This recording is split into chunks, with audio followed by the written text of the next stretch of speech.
This is the Glass Cannon Network.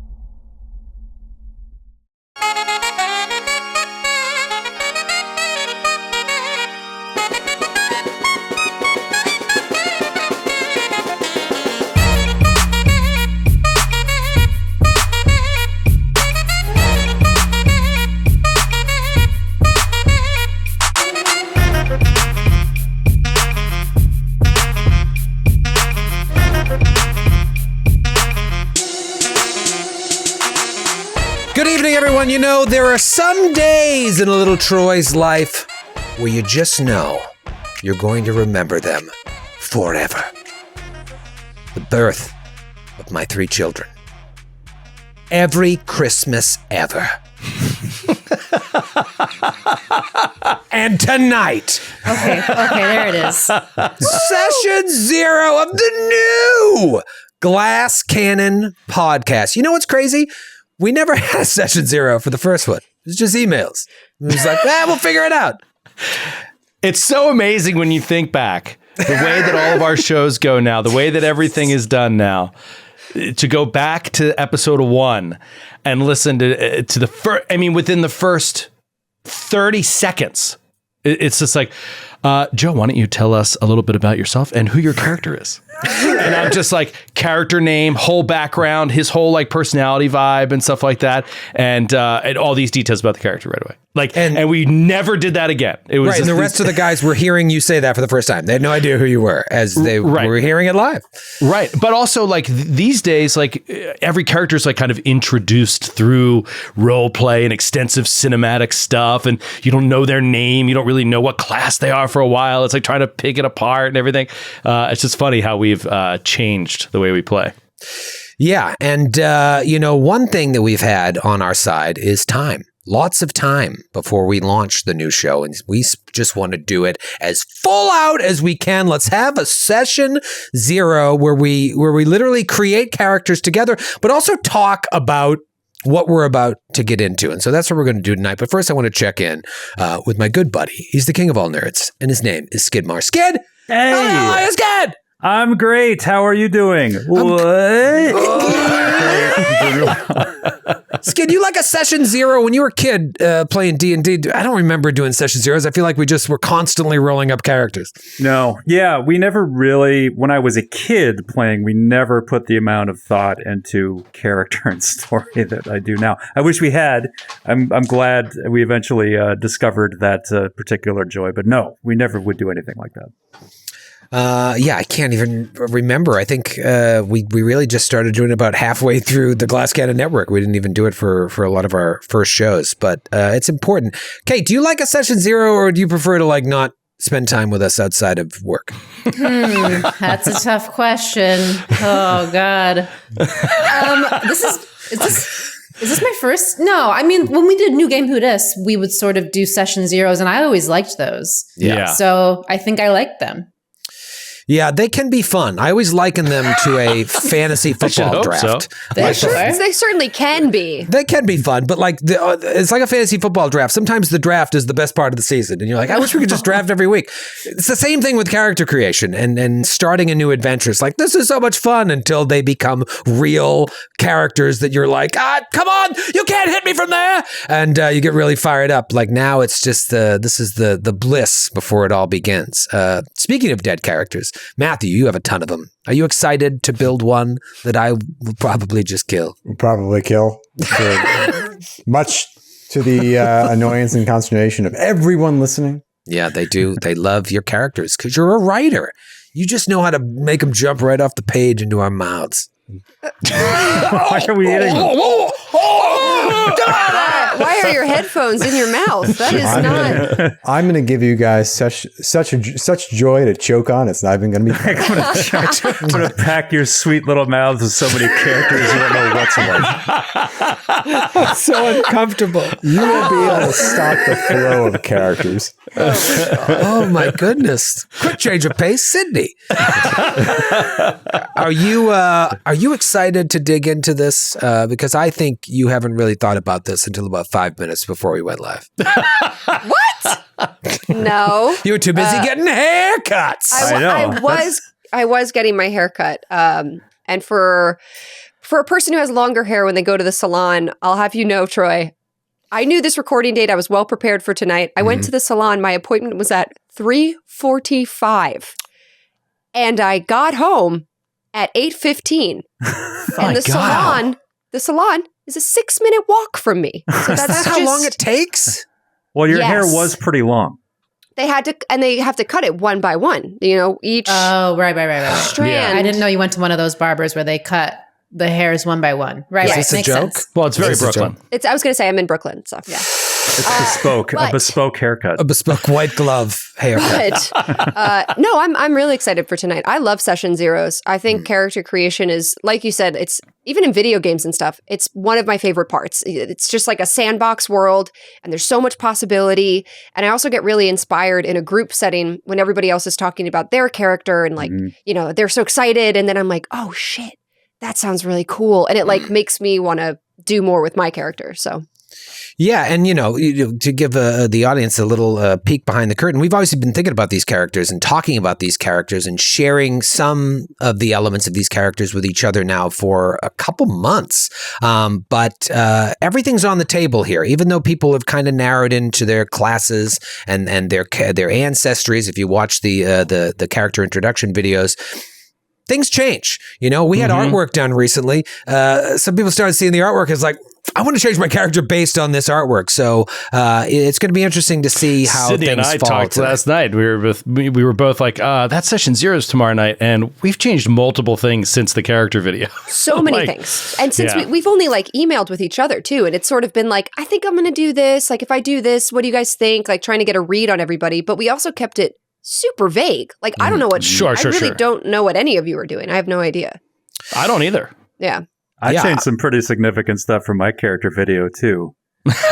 One huge thing. I'm announcing it right now. I'm pre-announcing a contest surrounding something about my character. What is this? I don't want to spoil anything now. There's just a little taste. There's going to be a contest. That's Wait, when's the contest? Like later tonight or during the show? You know what? Actually, I'll announce it during my characters. At some point during my character creation process, I will announce the contest. Can I enter? Are there prizes? I enter the contest? Yes. Okay. Employees of the Glass Cannon Network and their spouses are also eligible. Prizes? I want to know. Matthew So generous. This is part of just get ready because this is going to be the contest of your life. Now, my wife and I live in Canada, so can international couples be International considered? respondees also eligible. Wow. This is why this is going to be the Diverse. best contest we've ever had. I don't think the prizes are going to be I don't good, think the prize is Matthew. going to be good anymore. I think Just the wait. prizes are going to be bad. You're not going to believe what you're going to hear coming out of my sweet little mouth. The more we can That's a say promise. sweet little mouth Yeah. in this session 0, the better. My There's no little way- wet mouth. Wait till you guys hear what I say. My little wet goodness. mouth. My goodness. We're really only 8 minutes in. Well, that's exciting. We have an opportunity to do things with this show that, we can do whatever the fuck we want. So like we have the opportunity to really interact with the audience, to take suggestions if that's something you want to do. I don't want to do that, but if you guys want to do it, you totally should. I think it's fun. It makes the Naish feel like they're more a part of what we're doing. This is going to be a very, very unique experience from top to bottom, and it starts, tonight. And so before we get into like the actual nuts and bolts of character creation, I just want to talk about session 0 in general, just like go over some like session 0 stuff, because we never even do that either. Like the sort of limits of what we do is just like, oh, you're going to take athletics? All right, cool. Then I'll take acrobatics. I want to talk about what kind of game you guys are interested in playing. This is a very broad question, but I've never asked it to you guys. Like I probably could infer just from playing with you, but like, what do you enjoy most about playing these games? Do you like combat? Do you like puzzles? Do you like to role play? Do you like to do funny voices? Like what is it that you really, really love about doing this? You should usually pick someone to, I wanted to leave it out there for a sec, see if anybody was like, but I'm going to start with Skid because, I'm really interested because I think, Skid, you have a good idea of what you like. I like I like role playing. I like doing the funny voices. That's very fun. I love character stuff. I just love like a kind of exploring character moments. And I'm not a big puzzle solving guy just because I'm bad. I feel like at solving puzzles, so I'm not huge on that. But I love combat, and in your defense, that's because all puzzles are impossible. Yeah, I think Joe's on. We're on the same page here. Yep. They're all by impossible. definition. Yeah. So I don't not huge on that, but I also love combat. And what I love, and I mentioned this on Legacy recently, I love combat with big, meaty opponents that bleed a lot. That's my favorite thing. Yeah, you like to mash.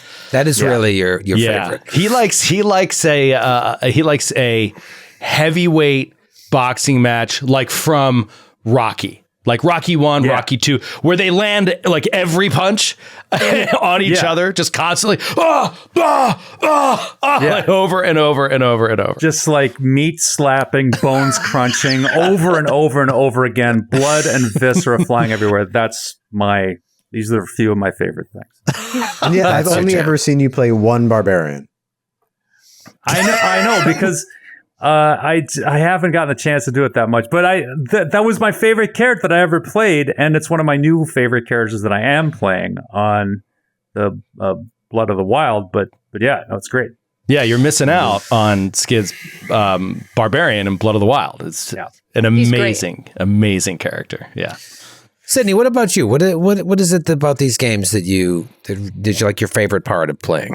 I definitely gravitate to the same as Skid. I love the role playing. I love doing voices. I love going on, role play tangents, kind of feeling like you go off the rails and you're creating a sort of second story within the story. I think that's a lot of fun. Combat, I like. Depends. Sometimes combat, it can feel long and it can feel like I'm trapped, in what I'm able to do in certain combats, which is frustrating for me. But I think I do like puzzles for like the opposite reason of the combat. Like I like a logic puzzle.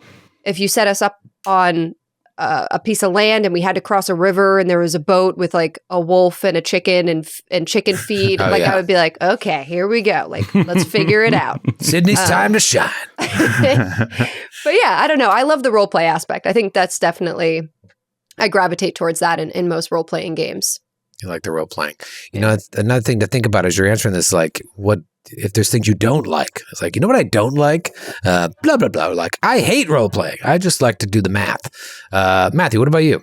I hate role playing. I just like to do the math. That's why I kicked it to you. No, unsurprisingly, I too am a fan of the role play. But I enjoy the whole thing. I enjoy the whole package because you don't want to just do role play. I also like a good combat. Yeah. I don't love a meat grinder, but I like a good mix is a good. Like if combats were like the fruit in a fruitcake, you don't want them to all be concentrated at the bottom. The Paul Hollywood and Mary Berry would be very upset about that. You want them interspersed. What is it about a meat grinder you don't like? It's just the lack of variety, really. Yeah. And the limited opportunities to roleplay. Yeah. No, I feel that. It can get repetitive after a while. Kate, what do you like? I mean, I feel like I'm just going to say what everyone else is saying. I like role playing. I like the idea of voices, but I don't think I'm very good at it. But I like to to be like, not with that attitude. We'll Kate, see. don't tell them that. But Kate, have you ever heard a little show called Time for Chaos? I was going to say that show, I do like a really, really, really great accent in that show. Yes, you like, do. Everyone in the chat always is like, she must have lived in Germany. She must have spent significant time in Germany. She must have heard so It's many amazing people how many times people say that in chat. speaking German around her at all times. Anyway. But that's the thing. It's like, it doesn't have to be. Kate's parents diplomats? It doesn't have to be perfect. It's like, it's just, if you're having fun doing it and everyone has having fun listening to it, that's all that matters. But I like that. I like puzzles when I'm playing a game by myself, but I feel like in this setting, I just like don't see them at all. If they're like in front of me, I'm like, I don't know, I'm going to talk to the guy instead of like look at the thing in front of me that's obviously a puzzle. And then I like combat when like everyone's working together and we're like setting up the volley, spike, like stuff like that. That's when it's exciting. teamwork combat. Yeah, that synergy is important and very important as well. I feel like I'm interviewing for a job. I love teamwork and I love Team talking player. to others.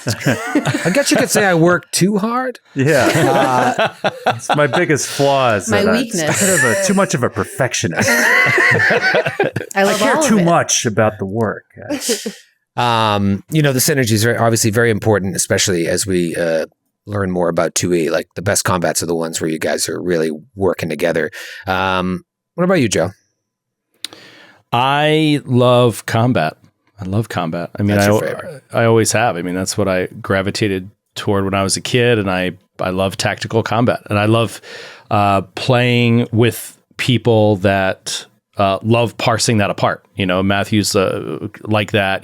When you're looking at the grid and you're kind of figuring out, how to move the pieces. I love chess, you know what I mean? And I love the chess aspect of it. So that always is entertaining to me. But I agree that it can get repetitive, and when a combat is grinding, the other thing is like, it's different when you're doing a show. Like, I don't mind grindy, repetitive combats when it's just like, when it's not a show. But I get very self-conscious about a show. Like, I'm always like, I can hear the slowness of it, you know what I mean? And I'm like, oh my God, please make this combat end. It's so boring to listen to. So that makes combats kind of drop down a little bit. Like when you're doing a show, I like role play more. Yeah. But yeah, I love combats, and I love comedy in general. Like the other thing that drew me to this game and brought me back to it as an adult was I just remember laughing my ass off with my friends. I don't know what it is about these style of games and how they lend themselves to amazing levels of silliness and creative silliness, but I love that aspect. And then I like what we do in our game. One of my favorite things is a good flashback.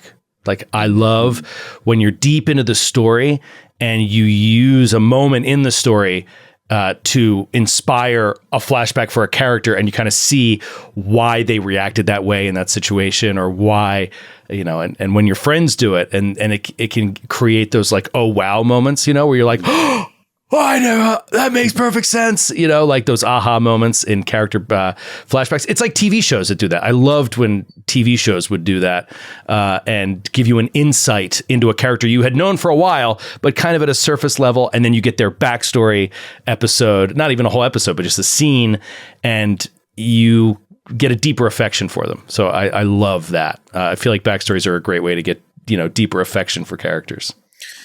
Oh, absolutely. And we started out just kind of playing around with it long before we had a podcast, when we were playing Jade Regent together. And then like it's kind of took on a life of its own as we got deeper into the podcast. I wasn't going to answer this, but the more I was listening to you guys, I thought about the things that I really like. Not that anybody asked, is that when I was a kid, thanks, Skid, for asking. When I was a kid, I looked forward to playing Dungeons and Dragons. When I sunk my teeth into it, like more than anything, those like 2 summers when I was like so into it, I can remember like when Saturday hit and I was going to go over my buddy's house and he was going to run. The sheer excitement at like sitting down, because I didn't own the books, I couldn't afford the books, like the one player's guide that we owned between us, to look at that and build the character, that excitement. And then when Joe brought me back in 10, 11 years ago, however long it was, and that's where I met Skid, I found that piece of me that I had forgot about, because I would look forward to those Sunday sessions all week. I'd be like, I cannot wait to go there. And then I'd come, and I was dating my wife at the time. She's like, what do you guys do when you're there for 6 hours? I'm like, well, we drink a lot. But we also, I'm like, we just laugh. I can't. She was like, what are you talking about? You laugh? I'm like, we just laugh for like 6 hours straight. It is so fun. And that's the real key that I want to kind of impress upon this. Like the things I enjoy are like evoking strong emotions. I love making people laugh, but I also love making people, oh my God, I love that as well. That's just something I enjoy out of life. But the what's going to make this show work better than, anything is if we're having fun. If you come with that same excitement, I want to come with that same excitement I had when I was a kid, when I started playing with Joe and Skid 10, 11 years ago, when we were like first starting the network and playing a million different games. That excitement, that joy, if we feel that, it doesn't matter if the rules are right. It doesn't matter if the story has continuity issues. If we're having fun, this will be the best in the biz. Agreed. Also, So- I'd like to clarify on my end. Really, I'm sorry. I just have to say, I don't want to whittle it down to just combat. I think the better It's too definition late. is Combat was your answer. I think and the we better accepted it. definition is I love a dungeon crawl. I love a dungeon crawl because I like combat, but I also love sneaking through hallways. I also love like coming up on enemies that haven't seen you yet, listening to conversations, getting the jump on somebody. Like I freak it. Whenever you get to that part in an adventure where you're like, and you're standing outside the abandoned mansion, like, and opening the front door, and now you know for the next several hours you're going to just be in horror and fights and sneaking, and I just get so giddy. I love it. It's my favorite. That's my favorite. Yeah, and a lot of people don't share that love. Oh, but 100%. you Well, people you like really different it. things. Yeah, but man, I love it. Well, let's just talk a little nuts and bolts here about what we're going to do. Obviously, we're playing the Pathfinder 2nd Edition Gatewalkers Adventure Path. It's a 3-book adventure path. I have no idea. I couldn't even guess how long it's going to take us to do this, but we're really, really excited. Why don't we put in We guesses? should take bets. Yes. Take some bets? Yes. A new game. Skid, this is the second game of the evening, the second contest. Okay. Okay. Write them down. I have an idea, so I'll go last. I need some background information before we place bets. Yes. In comparison to Pathfinder 1E books, are they of similar length or are they Almost exact. I would say, let's just say exact. Yeah, exactly the same length. 3 books. Take you like from first to 10th level or something, first to 12th. I can't remember. Episodes are going to be about an hour 15, hour 10. Okay. Some will go long, but that's the plan. So you get your band and you get your ep. I'm going to start with you, Kate. Well, how many episodes to finish Gatewalkers? Oh, how many episodes? Oh, shit. I was thinking about time, like length of time. Oh, no. We only think of episodes? number of episodes. So, for example, There's no real Giant difference Slayer, between the two questions. Think whatever. Yes, there is. I don't think of the numbers. Like if you were like, oh, it happened in 2017. So it'd be I like don't, one I a don't week. think about that anymore. I'm like, oh yeah, that was So, back in. Let me do 1/3. some math. If there's one a week, give you an example. Giant Slayer ran 326 episodes. Now, several of those episodes were multi-parters, or really, like I think episode 100, 200, 250, 300, and 326 all had multiple parts. So all told, around 335 to do 6 books. 182. Wow. That's the high. That's on the high end. 182. Okay. Hope someone's writing this down. Yep. Sydney Kate, is very 182. theatrically writing Sydney's it down. doing a in lot of front math us. here. Matthew, I think you have a number. With her pen and paper, like I in have a number. Neanderthal. But let's define the terms of the bet. Are we getting closest without going over, or just closest? Closest. In this case, Closest. it's not close without going Not over. price It's of just not Price is closest. Right rules. Okay, 156. 156. a good number. Respectable. A gentleman's 156. Sydney is still working feverishly on the math. Joe, where you at? I will go 162. 162. Well, actually, no. my I'm going to second go choice. 160. End of sentence. 160. Because okay. I'm also going to place into my bet a little bit of how Troy is psychotic about nice even numbers. Oh, so if he can damn make it. it land on an even I number, change he mine? will. GCP was 326. That's all I'm saying. Oh, okay, never mind. So we're also doing published episode numbers, not the actual number of episodes. Published episode numbers. Yeah, we Like should define 326, not the number we actually did, because there was like 100 part 1, 100 part 2, 100 Right, I part think it 3. was Oh, like right, 335 or something. Yeah. That's cheating. Sydney, have you arrived at a number? Okay, Skid, where are you at? I think you guys are a little high, considering it is 3 books. I'm going to say 3 episodes. Because I think Huh. 1 episode per book. I think maybe it's a little optimistic, but I think we can do it. Okay. Okay. Well, that would definitely have a really good shot in the closest without going over rule set. Yes, if you just $1 us if we were doing Price is Yeah. Right rules. 3 episodes. All right, so we have one for 3 episodes. Sydney, you going 4? I know math Or are is. you going higher than 4? I know math is your strong suit, so I'm going to. I have been doing long division this entire time. It's long. It's like the whole page, quite long. So that's a lot of math. I'm going to be a jerk and I'm going to say 161. Oh, that is so filthy, disgustingly dirty. That is a gross Wow. Why? love the drama. Why are you so mad? Because I'm going to win? I'm just disappointed in you as a person. If you wanted that number, you should have picked it. I wouldn't say I'm mad. I tricked you all. I was just pretending to do math so I could wait for all of your answers so I could pick the best answer. So I never expected this from you. Let me just say, Sydney. this is a peek into how you're going to behave This is how you're going to behave. during our game. yeah, I dyed my hair blonde and changed my entire personality. This is the new me. This is the new me. All don't the know warning this, Sydney. signs were there. She tried to tell us. All right. I Troy, will your say prediction? Oh, yeah, Troy. the Giant Slayer did 3 books in about 132 episodes. Yeah. Okay. Oops. So I am saying, but a lot has changed. The second half, parts of it went slow, parts A of it went lot has fast. changed. And like we've got, we've got 5 players this time. We've got a lot more that is going to be changing and whatnot. And 2E is a different game. So I'm going to sit comfortably at 145 episodes. Wow. Yeah, I was definitely debating possible. somewhere in the 140 to 160 range, and I was like, I think I agree. Like more players, more actions per round. Yeah, that extra player, I honestly think, is like 30 more episodes. That's why Seriously. I'm going to win. Well, that would be Because it's 162. not just combat all being longer. It's also all the role play, all the flashbacks, all the extra conversational scenes. Like it adds And up. all of extra us, banter. all of us just said our favorite part was roleplay, except for Joe. Yeah. Role play is stupid and sucks. We should just be getting together and doing math together. Stupid. Now, I'm here to ask the big question, so I'm just going to put it out there. Who's tracking treasure? Oh, you know what? I know this who's was not my tracking thought also because I can track. Sydney? What were you going to say, Kate? Let What- Kate finish. what were you Sydney. like I was concerned about that, and I think about it a lot. And I'm also a Virgo, but I also means have you'll the get it done chaotic right. side where I don't want the responsibility. But I don't know.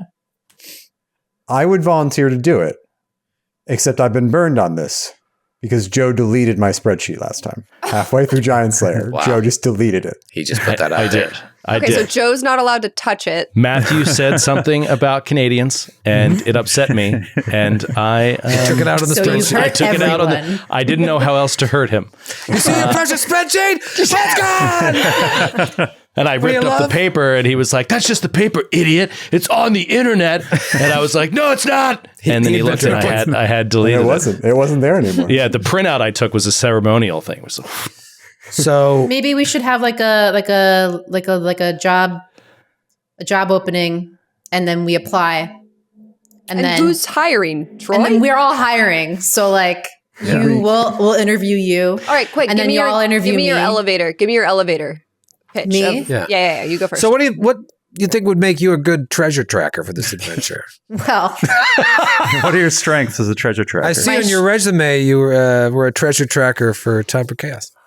well, if that you go? saw my notes, personal notes for Time for Chaos, and all of the databases that I have for the characters and everything that happened, I think that you would be pretty comfortable with me keeping track of the treasure. well Tell said. you what, Well that's said. a pretty good interview. Now, Gail? Are we Is just your name hiring Kate? I Gail? also think we just love math. Sydney. Sorry, I misread it. We pretty much settled on who's tracking, but you were still waiting in the lobby, so we wanted to ask you what would make you a good treasure tracker for this job that's no longer available. me?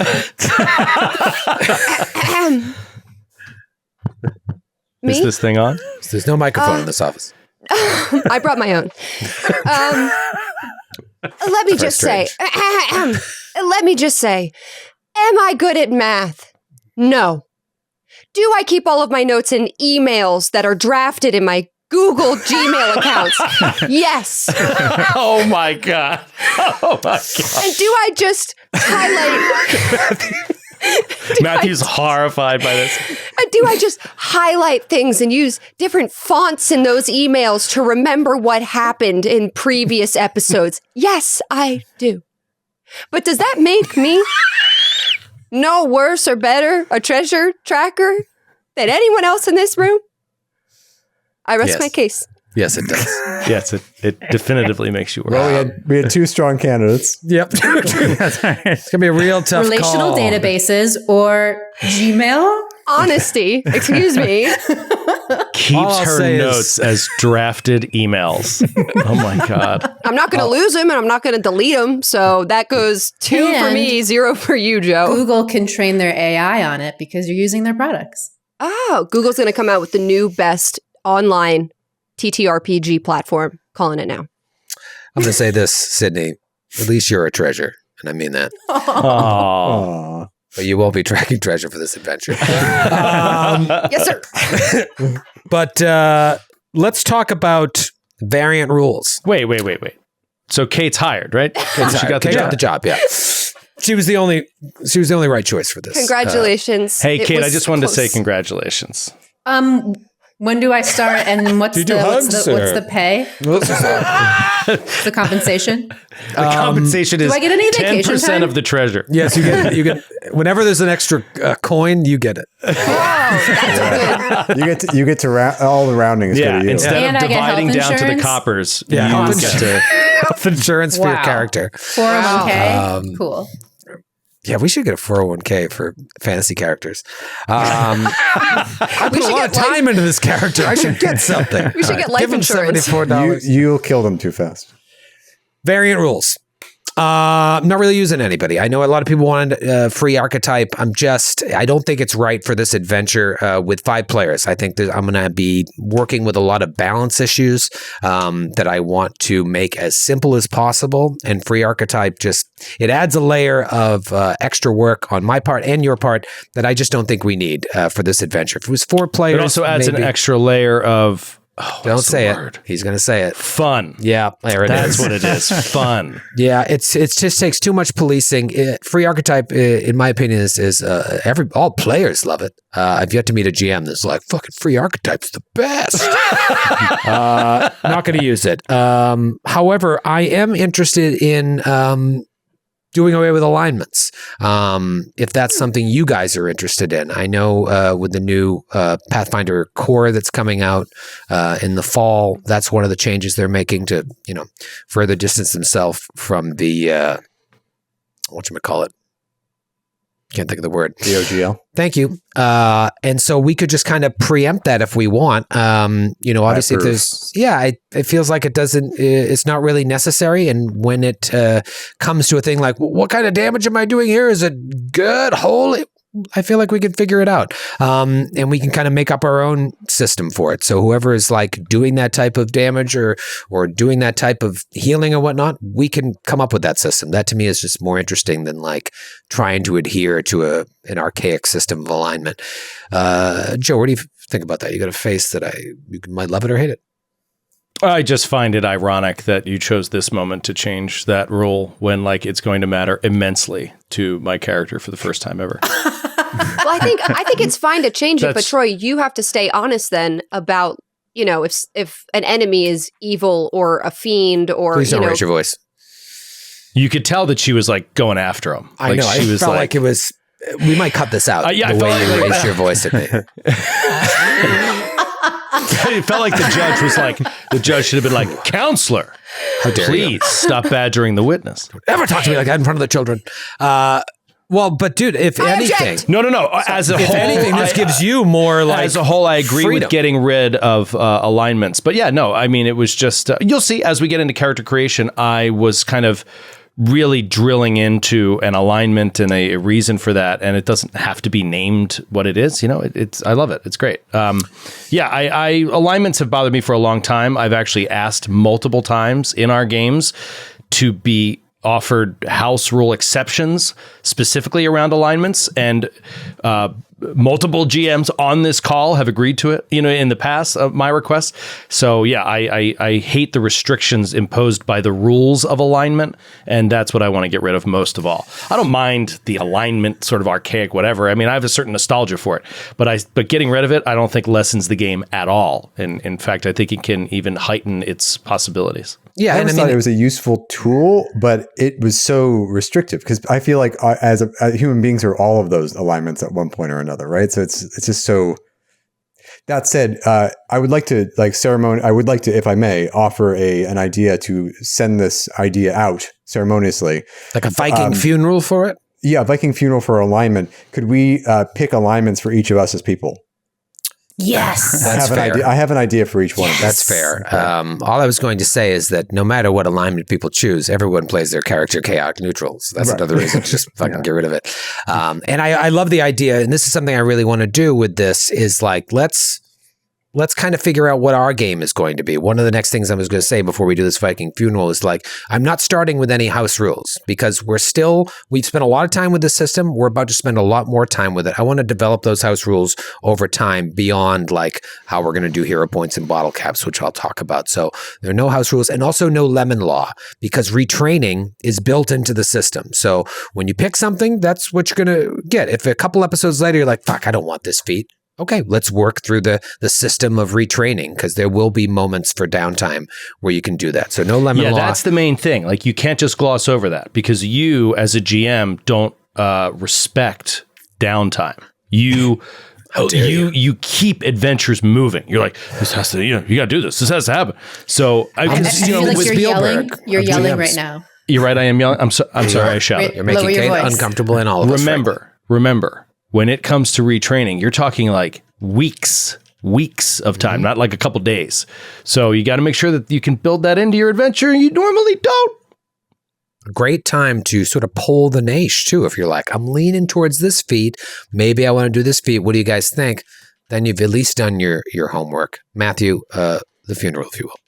Well, how do we want to do this? I have an idea for each of you, but maybe we'll go one by one. We can discuss and workshop each person's. All I know is it's going to be mean to me. I don't think it's going to be mean. I think you're probably one of the people who has described yourself in terms of alignment before, or at least your GM style. But I feel like that bleeds into your. I think you're neutral evil. Neutral evil.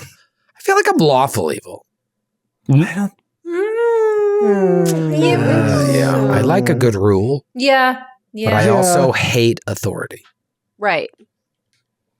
It could be your own internal rules. Doesn't have to be. Yeah, True. Rules of thumb. They don't have to be. You know what I will say fits right into your lawful evil alignment is your belief in the smothering and crushing of the weak by the strong, which I know, believe in life. That's how it should be. That seems really horrible. That was meaner than Matthew calling him neutral evil. It's just such a terrible thing to say about someone, and I love it. I'll tell you, I like lawful or neutral evil over chaotic neutral. Yeah, make a choice. I would have been insulted by a chaotic neutral. That seems very self-centered. But evil's tough. I feel bad when I see a hurt animal. But that doesn't mean you're not evil. You literally, I don't want to cross too many shows here, but didn't you pee on a deer on your lawn that was injured? About pissing on No, I said you don't do that. Oh. It seemed like you were talking from experience. I think you were saying you really wanted to do it, but you didn't, which to me reads as chaotic or neutral evil. I'm saying if you were to do that, that means you own the deer, and I can't. I have 3 children. I don't have time to raise it. Lawful. There you go. Responsible. They don't make sense, but they're there. I think that does make sense. Lawful evil. What is Sydney? Sydney, I have as chaotic neutral. Chaotic. Yes, the Google Drafts. Can I make a case? Yeah, sure. I think I'm chaotic good. That's what I thought you were. I could go that way, but I think you love the chaos more than you like the good or the evil. I think I try to do good, but I may do it in a way that is chaotic. I'm going to lean towards Sydney. I think chaotic good. All right, great. I think she's a I'm good a person. haphazard. I pegged her as chaotic good. Thank you, Joe. You know me so well. Skid, I have as true neutral. Because I feel like Skid at his purest form just like sit back and just like watch the forces kind of like interplay and just gets a true kick out of that. Yeah, I'm gonna have to disagree with you. I think that's funny, but I'm gonna have to go neutral good with Skid. I think Skid has such intense emotions about anyone being hurt or hurt is the best word I can come up with on so many different levels. If someone else's feelings are hurt around him, he's like, hurt. You know what I mean? Unless they're a real piece of shit. So I don't know. If anyone's dead. Right. But what about lawful good? I feel like I have heard Skid many a time talk about like the fairness of things or like the morality of things. I feel like he's like, it's not right, you know, like it's not fair. But I feel like that's a very but What about rules, though? Skid, are you big? Yeah, Skid, how do you feel about authority? Yeah, how do you feel about authority? Skid, you would respect any president, right? No matter who it was and their laws. Okay, all right. I think it go either way. I think Matthew nailed it, though, true neutral. Because I think if given the opportunity, Skid would murder a few people. If there's anyone on this call that is true neutral, I feel like it's Skid. What about Joe? Chaotic stupid?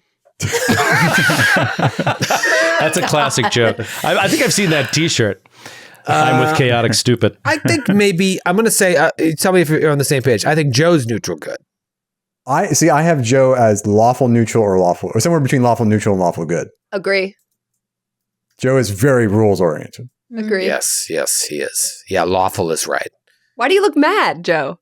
I'm Lawful. not. I'm trying to decide between lawful neutral and lawful good.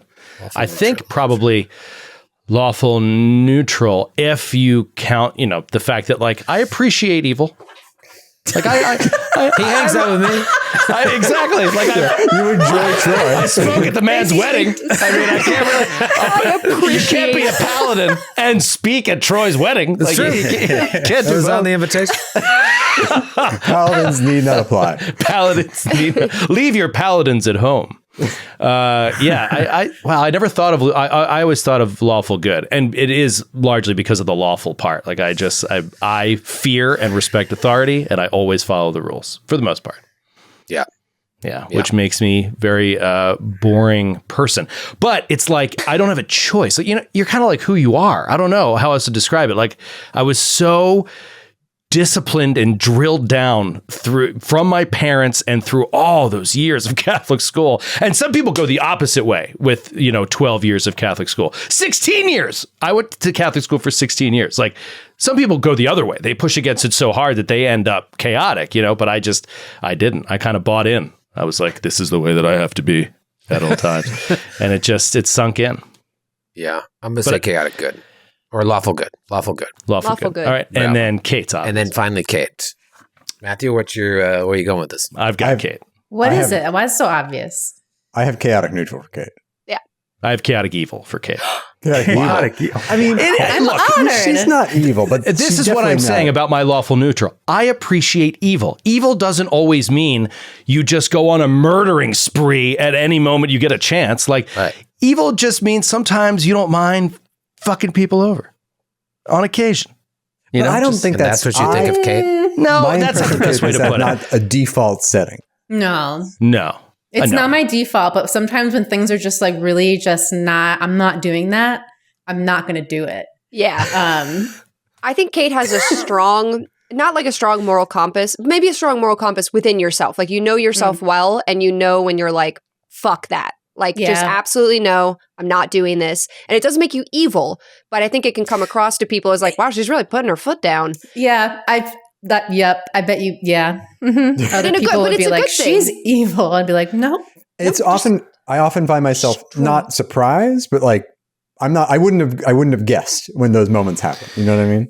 Yeah. And I should say, I don't know Kate well enough yet, but like it is also one of the things that I love about getting rid of alignment is that I've read this in terms of like, advice for GMing, all that kind of stuff is like the best villains, are played the best when they don't like think of themselves as evil, when they think of themselves 100%. As doing what they think is the thing that must be done for whatever reason. And it, rubs paladins the wrong way. They call it evil, but it's all about perspective. And that's why I think, getting rid of alignment is so subjective, right? It's just like who thinks who is what is, a paladin's going to think this person's evil while somebody else could be like, oh, they're neutral. So yeah, anyway, that's why I'm forgetting who it was, but there was some like character actor who played a lot of villains in like classic Westerns. I'm really forgetting who it is. But anyway, they asked him, he was asked, what do you prefer playing? Villains or good guys or villains? And he said, doesn't matter. They're all righteous. Yeah. Well, wait, then what are you? I don't know. What am I? I mean, I have what I think, but It's lawful. No, I don't think Matthew's lawful. No, neutral good. Neutral good. I think Neutral good. Matthew's by the book. He Never bought a book in his life. Yeah. When I think of lawful, I generally think of people people that like accept the tenets of a system almost no matter what, because it's the system. And I think Matthew often has problems with the system that he always points out and stuff like that. So I feel like that makes the lawful part really shaky for me. I said neutral good too. I think you're right, Joe. Kate, your thoughts on Matthew and his moral compass? I'm so bad at this. I thought I was like a neutral, lawful myself until you called me chaotic evil and explained it. And I was like, yeah, maybe you're right. I don't fucking know. I think I'm good at reading people, but I'm really not. I'm going to say lawful neutral for Matthew. That's just my take. But I've never fully understood alignment, so maybe I'm wrong. Maybe that's why we're getting rid of it. Matthew, well done. I liked the send-off. That was a good send-off. Thank Light you it all. on fire and push it We're over a getting waterfall. so much done with this episode 0, let me tell you. I tell you, we're getting a lot closer. You know what is a terrifying alignment?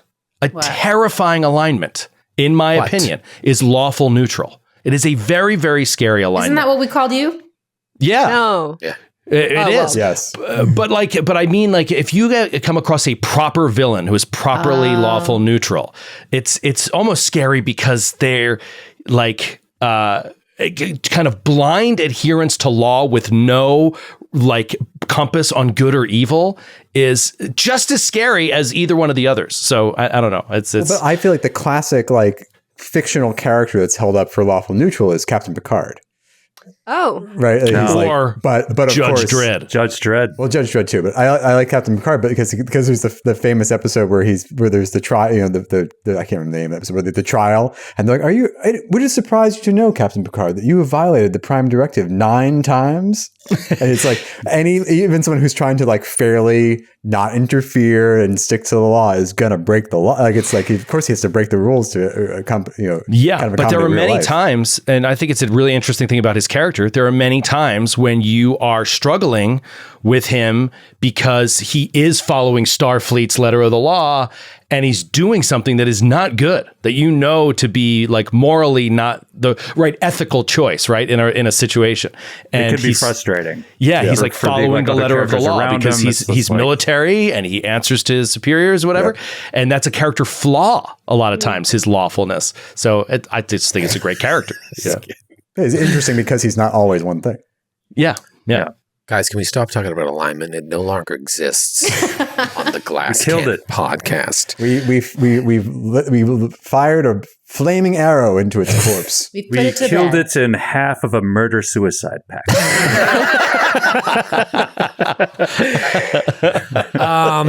This isn't a variant rule, but I, not surprisingly, am I'm pretty much decided I want to include massive damage in the game. If you take double your hit points, you die. Great. Oh my god. It's straight out of the book. You die instantly if you ever take damage equal to or greater than double your maximum hit points in one blow. I think that'll be fun. We'll see. But it's still way more forgiving than the old 1E maximum damage rule. Oh yeah, it's way harder to achieve that in 2E than in 1E. So. For sure. And I joked about it on some social media content a while back about how we're going to do our bottle cap system, because obviously Pathfinder 2E has hero points.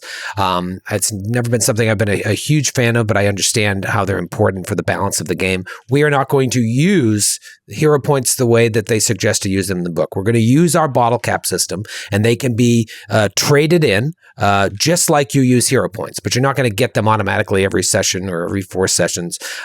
It's just the onus is going to be on me to make sure I give them away for truly heroic deeds or great puns. I love a good pun, or a well-placed magic missile.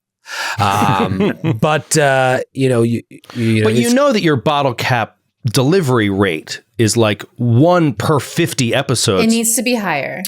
For all players, or people gonna die. Okay. All right. We'll see. Let's just But see they what don't- happens.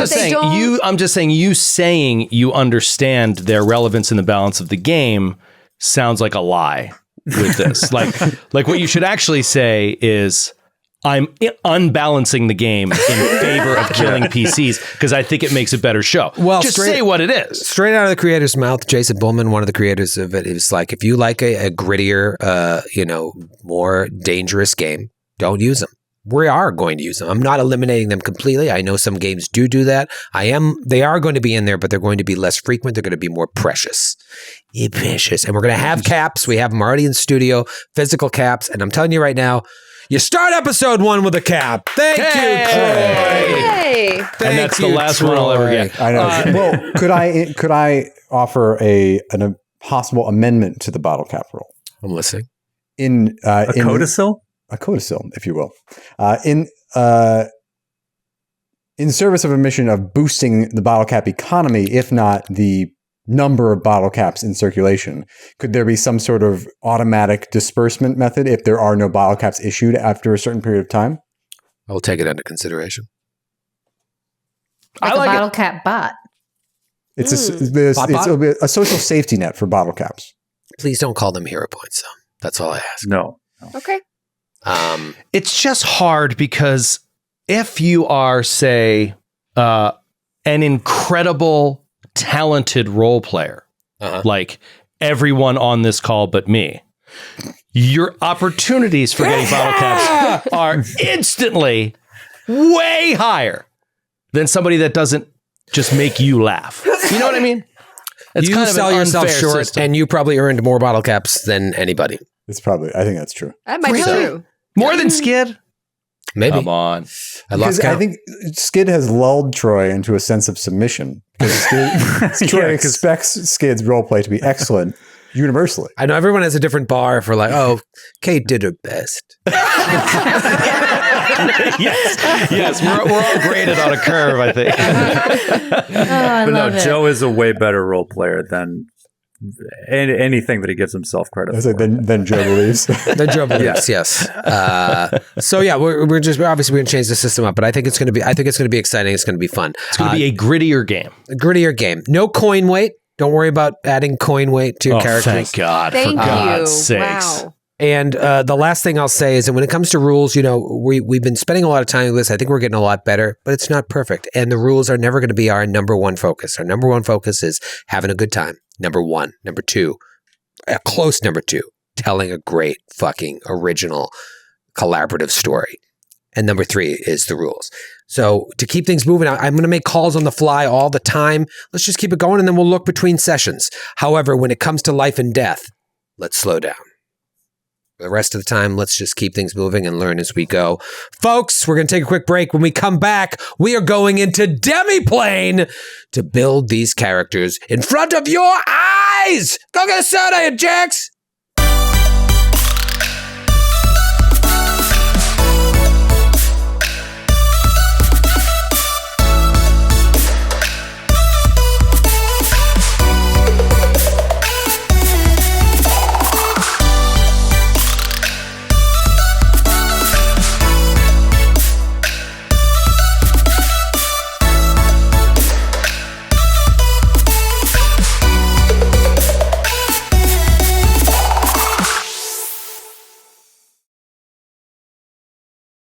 Oh, baby, we are done talking. Finally, they're done chatting.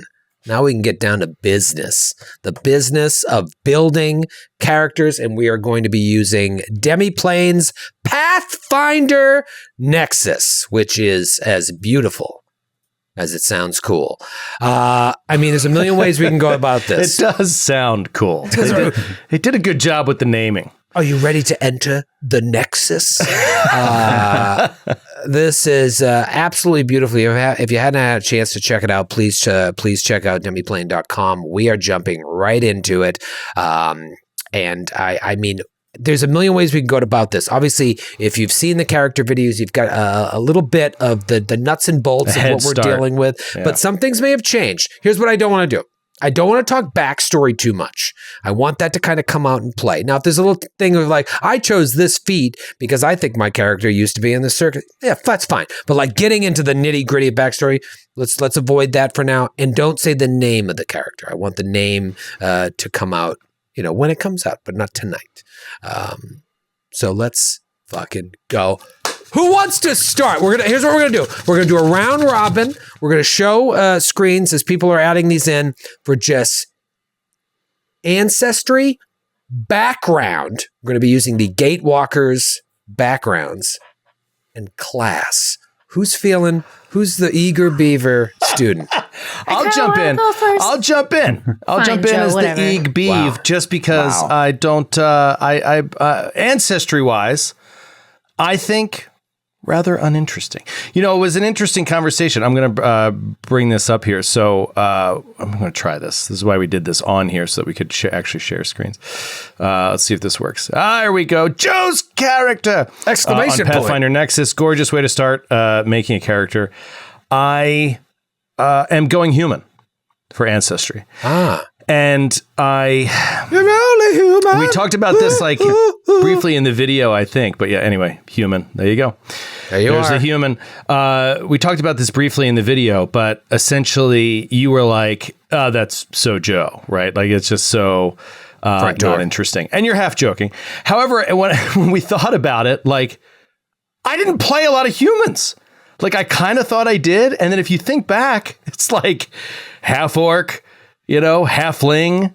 I play a rat folk. I played, in our main Pathfinder shows. What's that? Have you played any humans? I think I might not have. Which is Forebear's a human?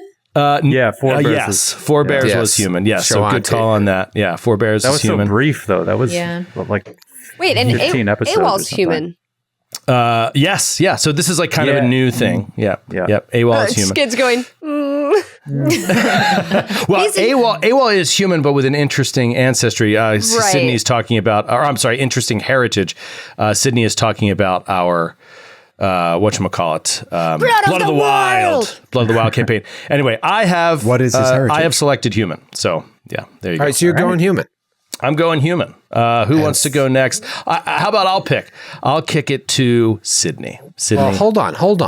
We're just going ancestries around the horn and then backgrounds and then classes. That's what you're thinking? Okay. That's what we're doing. Because Kate was ready to go and you jumped in. Also, Troy did say what the rules were when we first started. And did he say we had to say all three at once? Well, that's why she's the treasure tracker, because she listens. But that's fine. You've chosen to go AWOL, as it were. That's not right. You went rogue. Are you going rogue? Let's go to Kate. Kate, what ancestry are you playing? Woo! Let me begin. So I wanted to play a half elf, which I guess maybe I select human or elf first, and then I can select the half. Human first. Oh, so check this out. This is another thing. I was looking at my list here. You can have non-human half elves and half orcs. This is I guess you would call it a variant rule, but like it's just a straight up, like you could be a half hobgoblin elf. You don't have to be half human and elf, but I don't know how that works within Demiplane. We should say that we're using Demiplane because it looks amazing and it's a new product out there, but it's also in beta. So like there are some things that probably will be coming and stuff like that, but right now we're trying it out because it's highly functional as it is right now. Oh, Cool. There it is. Half elf. Nice. Yeah, half elf. If you want to decide later, like, you know what, maybe I wasn't half human. Maybe I was half something else. That's awesome. Weird. I didn't realize that. That's really great. Could you imagine a half orc, half elf? That'd be cool. Yeah, that's interesting. Like 10 feet tall. That's really cool too, because then below it, right after you click it, it also just immediately tells you like you can choose your ancestry feats and your ability boosts based on your ancestry, like right there. Oh. Which is helpful for me because a lot of the times I don't know what to do next on a character sheet because there's just so much going on. Yeah, it's and you'll see once we choose class later, it immediately gives you a checklist of the stuff that you need to do. But Sydney, you're getting ahead of yourself. What ancestry are you playing, Sydney? Me? Yeah. Okay. So excited. Sydney's cool new character. My cool new character. Just wait till you see. Okay. So I am choosing something that I've never gotten to play. I'm very excited. I love watching you do this. I'm like, on the Here edge I of my go. seat. What am I You gonna guys say? don't know, right? You don't know what everybody's No. playing. No, no. I do know the answer. I know. Okay, I talked to some people about it. I'm choosing a Catfolk. Oh, I did know that. That's Yeah. right. Yes. Yeah, I've never played a Catfolk. I'm really excited. They have some like cool feats and like, I don't know, just like Troy was saying, the character art, we had gotten some character art and I was like enamored with my Catfolk character art. I can't wait for people to see it, but I was just like, oh yeah, that's my character. Like, absolutely. I I'm can't so wait excited. to hear the voice of this character. Me too. So I played The famous Catfolk voice story. I'm glad we're going to hear this. I played a Catfolk briefly in a home game that was never recorded. This was pre-GCP, and it was like a society character. We weren't playing like by the book This society. was during GCP too. You played this character like when we were It just was in the messing early around. days. Yeah, It was early days of GCP. Anyway, I rolled up a Catfolk and I was like, I'm doing a Catfolk voice. And I brought out my voice in the session and like, I did it for, like a minute or whatever it was. And then so it's like the room was just kind of quiet. And I think that it was Troy. It was like, It was Drew. was it Drew? What did he say? He was like, are you going to do that fucking voice the whole time? He said, are you going to do that fucking voice the whole time? And like everybody lost their shit laughing at me. And I felt really bad inside. Now, Joe, I wasn't there for this session. Could you give me a small taste? We a need to little hear it. Oh recap? man, Remember Drew what was it? Landkeith, I think famous it was at something Landkeith. like this. Yeah. It's like everything I said was kind of like that. Something along those lines. I love it. It was I do- very essy. I like that you were like, I'm doing a Catfolk voice. And in my head, I was like, well, what the fuck does that sound like? Does that exist? I don't even. She talked like a cat, and it lingered, stuff like that. And our buddy Drew, who is Landkeith, some of you may know him as Raiders. Landkeith from Raiders. Yeah, he was just like, "Are you going to do that fucking voice all night?" Damn, maybe I have to change my voice now. Oh. What was her Was name? that- was that in the Nessa of the ballpark of Silver the- Knock? Nessa of the Silent Knock. Nessa of the Silent Knock, yeah. When I the was sweet first knock. thinking Catfolk, I was immediately I thought of the race from Skyrim. What are they? Khajiits? Khajiit. Khajiit. Yeah. Khajiit. Yeah. And like I thought of their voices, which are kind of like that. They're sort of like this like sort of softer, like spoken voice that's like very mysterious. And I thought about it for 2 seconds and I was like, oh, I can't do that. I can't upkeep that for like multiple For, like, episodes. Years. Yeah, years. So good on you, Joe. You really put yourself out there. I won't be doing I that. did. And like among close friends, and they just shredded me. They shredded me. Oh, that's me. Look, there I am. Thanks, There kid. you go. There you go. Meow. Matthew, ancestry, buddy. All right. I thought about this and I talked about it a little bit in the character creation video, and I am going to go human. Oh, with a funky funk heritage? I don't know. Matthew's lying He's being to us. weird. He's being Yeah. weird. He is He's being lying. weird, and it says at the top of the screen, secret, Matthew's This character. is a farce. You see, I didn't want to share all these details either, but I was told I was contractually obligated in this episode to share details. You shouldn't have signed that. I did. I signed it. I didn't have my lawyer look at it. Matthew has a lawyer look at every single thing we sent him. So Matthew's a human, as Interesting. far as anyone knows. Then let's round out the table here with Skid. Skid, what is your... Does everybody know what Skid's going to be? No. Okay. Yeah, Skid? I don't think I do. discussed this with anybody. I am going to be a goblin. Oh, no Goblin. way. Oh, no. Aren't goblins like not evil at all in 2E really, like by No, default? they changed. Well, ever since they became playable, a character option, they kind of did away with a little bit of the kind of genetic imperatives of goblins. So yeah, they don't have to be evil. We don't have alignment anyway. So, but no, they can be whatever. Nice. You're going to be so cute. You're At gonna the be very so cute. first Wait till you live show see we the did. art. Wait till you see the gosh. fucking art. I'm so It's excited. unbelievable. At the very first live show we did at the Geekery in Astoria, the game HQ. shop in Astoria, Geekery HQ, we Paizo sent us a bunch of goblin plushies to give away, and one ended up with me and has since passed to my daughter, and she now carries around that goblin. Oh, so it's like a no. Cabbage Patch Kid, Oh, that's awesome. and and another one, and then the goblin who I've named Alec, and she like treats it like a baby. It's amazing. That's really that's great. That's amazing. I still have mine too. I still have I've got like 4 of them. Oh my gosh. So there you have it. We have 2 humans, or 1.5 humans, maybe. 2 humans, a cat folk, a half elf, and a goblin. My goodness. What a weird party. I'll bring you back to mine real quick and just go down the line on ancestry options. So I'm going to do versatile heritage, which is going to give me an extra feat. And under my ancestry, I'm sorry, versatile heritage. Yeah, is that going to give me an extra feat? Is that what it does? I don't really remember.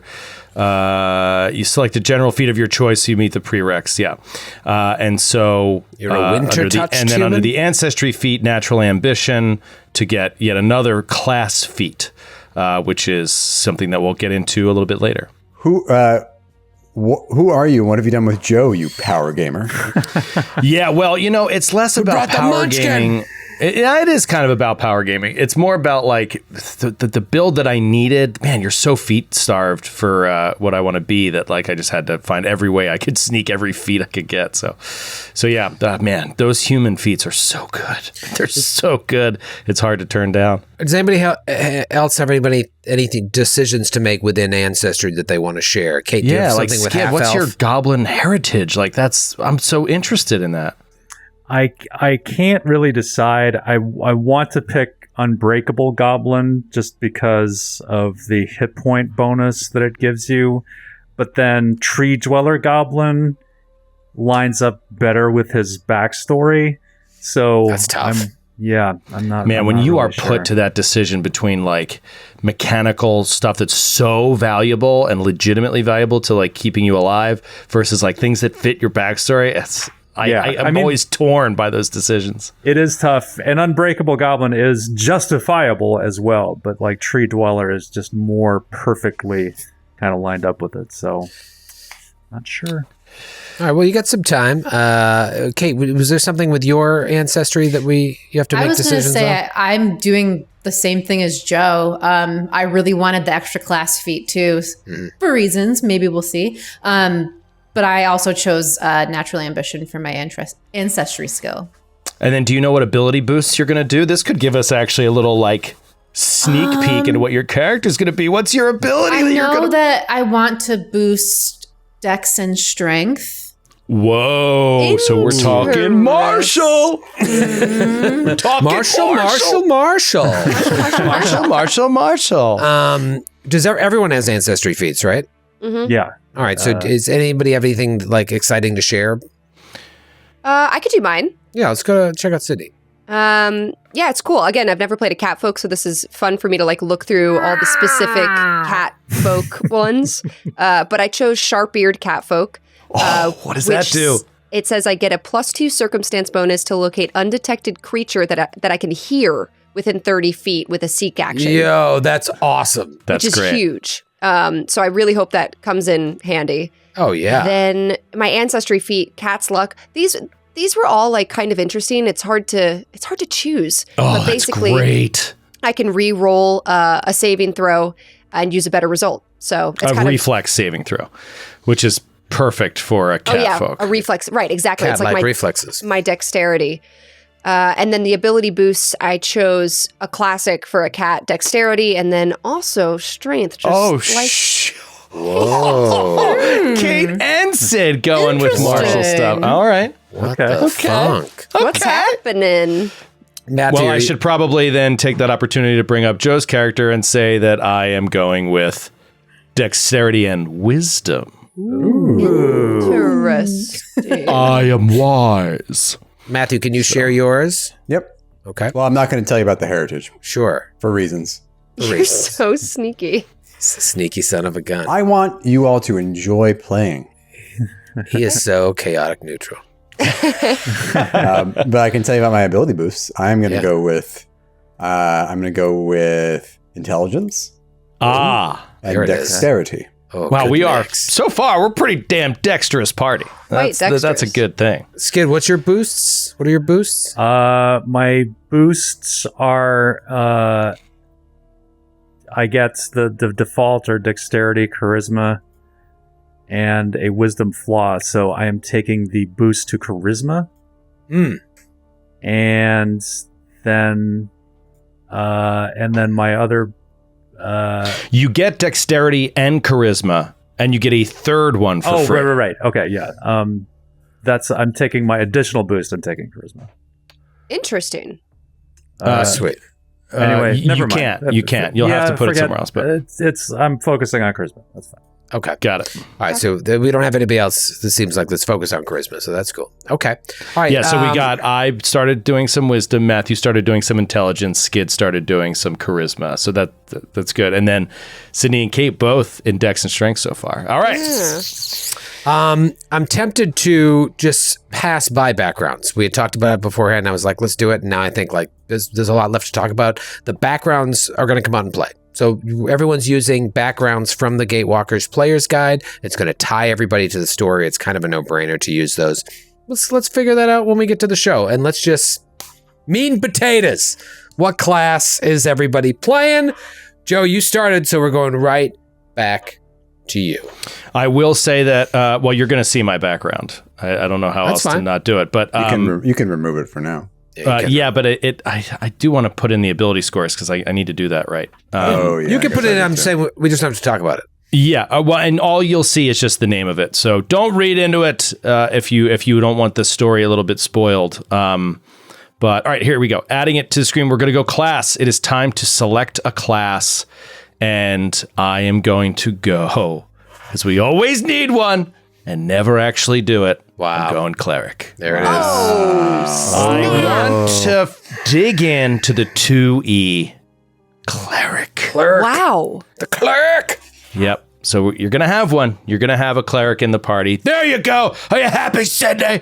No, I'm thrilled because just wait until Troy kills off your cleric and then you'll know how I felt. It is a serious issue that I believe, I do think, this is the other thing we should do in session 0. Let's take a poll for first character to die. I guess we could do it after the build, but I'm going to vote on me. And not because of bad luck, but because clerics are tough to keep safe.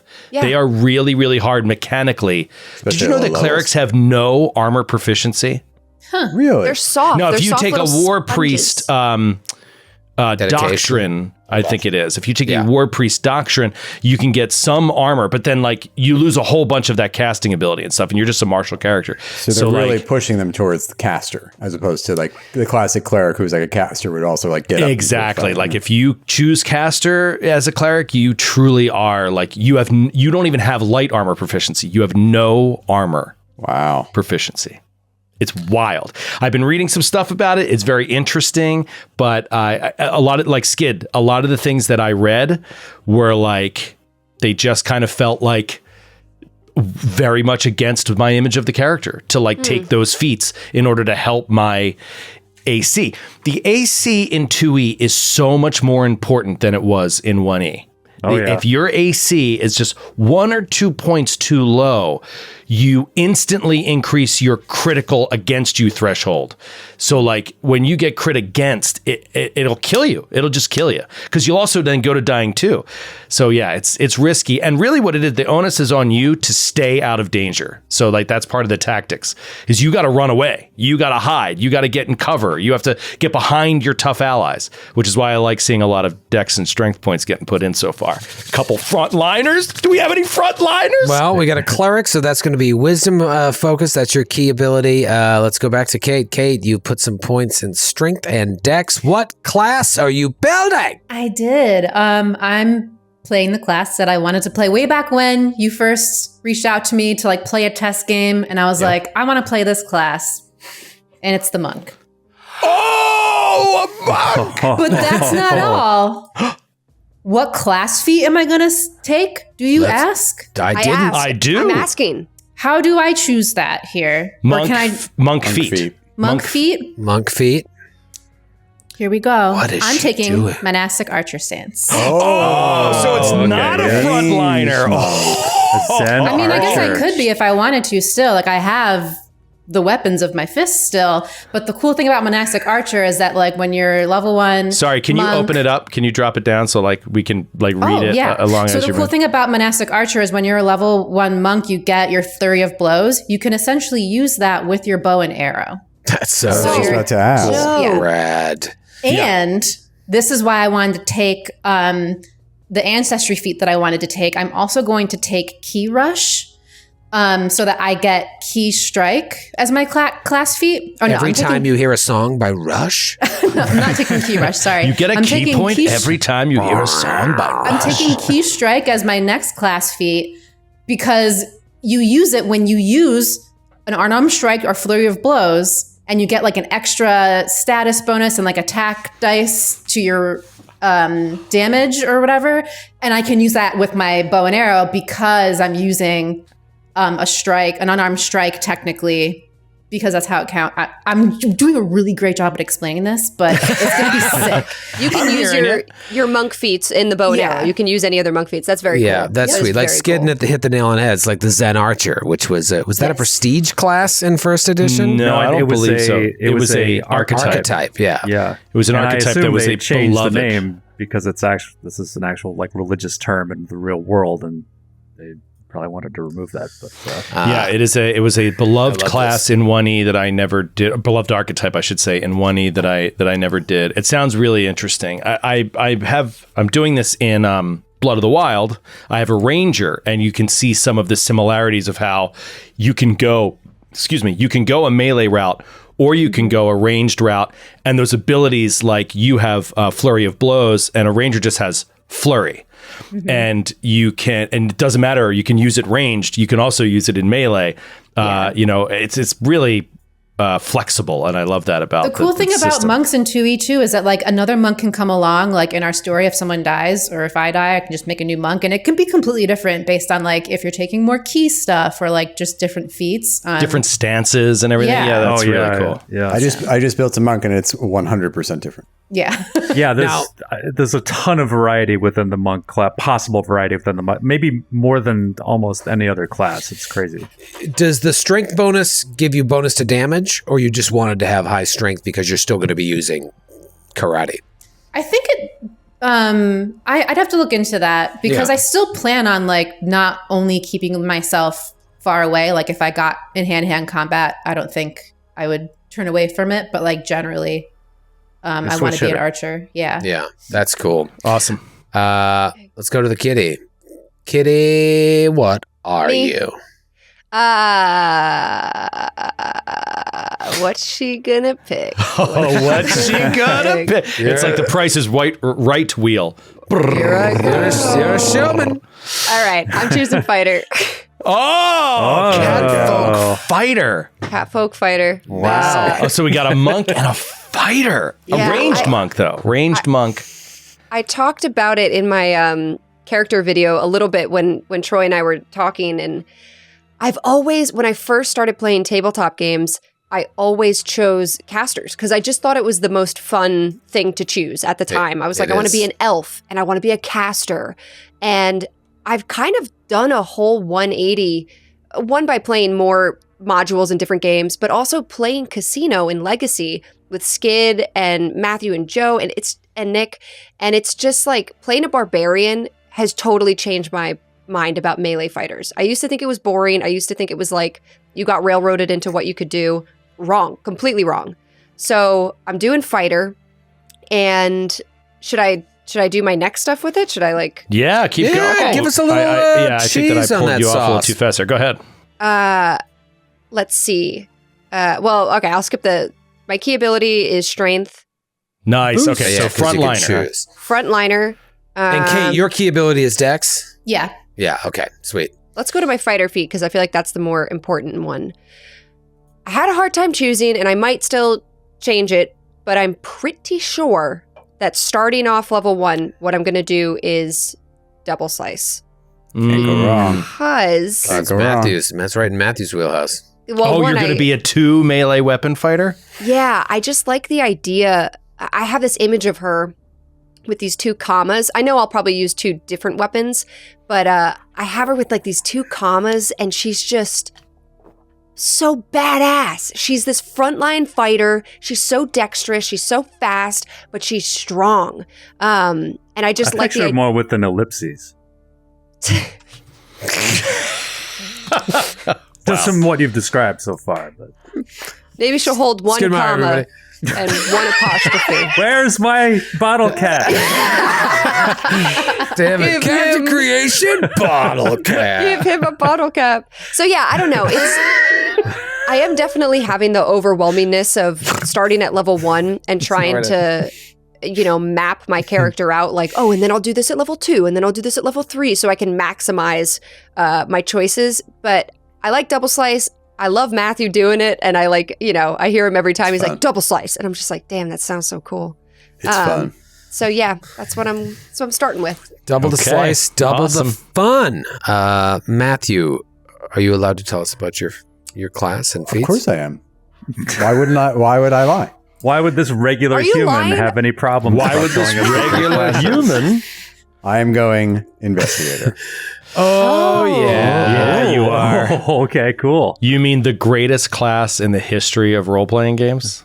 Is the iconic investigator a rat folk? Well, in the advanced player's guide, it is he appears to be a human, but I love I the can't rat remember folk his guy. name, but I he's like this little definitely guy. human.